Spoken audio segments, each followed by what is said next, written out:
Hey everyone, Steve here with another skate park tour. This time I'm in downtown Durham, North Carolina at the Durham Skatepark. This park was built by Artisan Skate Parks, I would say about 2010, 2011 is what I'm seeing online. So it's been around for 12 or 13 years now, and it's right in the heart of downtown Durham. And so if you want to come skate in downtown Durham, you can come check this park out. Not my favorite park, and you'll see why soon enough, but I'll show you around and let you come to your own conclusions on it. All right, so I'm going to start with a top overview. As you can see, the skate park is built into a bit of a hill, and the top part here has a fairly narrow flat ground area with super steep quarter pipes on both ends, with like stadium seating that can be skated like ledges. These ledges are about 16 inches tall, pretty difficult to get up onto, definitely requires some pop, and you know, you've got the full length of them, which is nice, and some really smooth flat ground, but you are kind of on the edge of a bit of a cliff when trying to skate this. This flat ground area is about 10 feet wide and probably goes close to 100 feet long. Now, I mentioned the super steep quarter pipes, and you'll see why in a second. It's only about a 3-foot quarter pipe, but it's got a good foot of vert on it, and thus really tight transition with square coping on it. Not really sure what the decision making factor was on that, but that's what you get. All right, now there's a little bit of a small street area with long 3 stairs, a Pier 7 style out ledge, square flat bar going down the square handrail, I guess, going down it. This thing is about 20 inches tall or so, and down at the end it's a little over 2 feet tall. So it is very easy to get injured on this, and you really don't have a lot of run up to it either. So I don't really think any skateboarders are going to hit this, maybe BMX riders. And then you've got this out ledge, but the ground at the end has these massive cracks that you're going to run right into right as you fall off it. So not good for doing manuals or grinds, really poor design. Then you've got this little hubble ledge, kind of tall.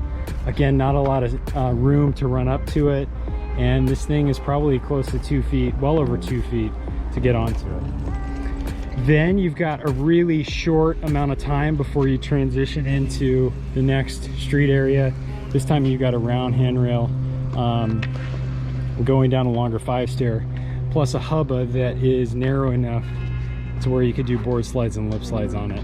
One side, as you can see, is a bank, but yeah, that's another aspect of this park. A launch ramp as well into a bank.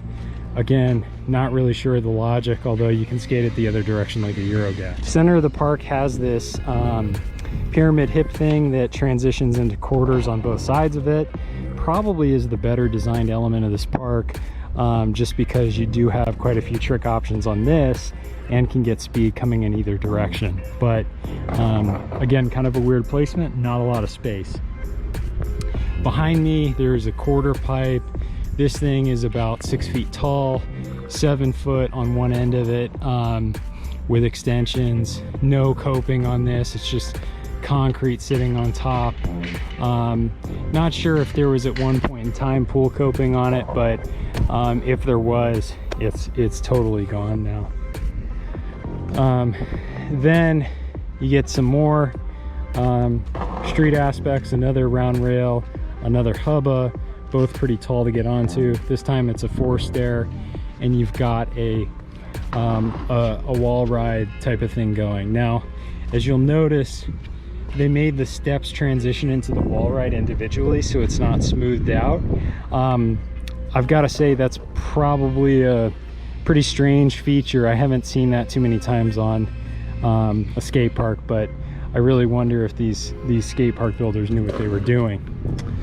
Down towards the bottom here, you've got this strange looking like pump track type feature. You've got slant ramps going into it, and then it's a little bit more rounded in the middle. probably is actually kind of fun to skate, but just weirdly positioned and hard to get speed for it. Then as you get down to the back of the park, you'll notice there's a competition bowl. This thing looks to be about 6 feet tall in the shallow end and going up to about 8 feet in the deeper end. Has pool coping all the way around. Pool coping is actually in great shape. So is the bowl from what I can tell, but I'm not a bowl skater. So that said, it looks like it's a pretty well-built bowl. All right, so you can also see a few other street obstacles. There's a big rail that's, I think that's an 8-stair square rail with twin hubbas. Honestly, that's probably one of the better design features if you're looking to get buck. But I'm not, so it doesn't have any appeal to me. You can see that the other side of that wall ride pyramid thing is somewhat mirrored. You do have a smaller hubba along with square down rail. All right, a couple more features and then we're done with this park. We've got a steeper, bigger 4-stair rail with twin hubbas, both with slant ramps going down it, and then up at the top you've got a few more ledges, as well as a bit of a satellite dish type of obstacle with quarter pipe and coping on it. Not enough speed to grind all the way around, but it's there. And then a little bit of a smaller box. All right, so that's it for the Durham Skate Park. As you can see, probably not the best designed park, has a lot of issues with it. I've only skated here for about 15 minutes and I'm already ready to go. It wasn't really all that fun for me, and I don't really think it's worth coming out to try to skate it. There are certainly better skate parks in the area, but it does provide an option for local kids, so it's got that element to it. But I do think that Durham will need a new park relatively soon. So with that said, thanks for watching, really appreciate it. Check out my channel for more skate park reviews, and if you do have any questions about this particular park, you can always drop them in the comments.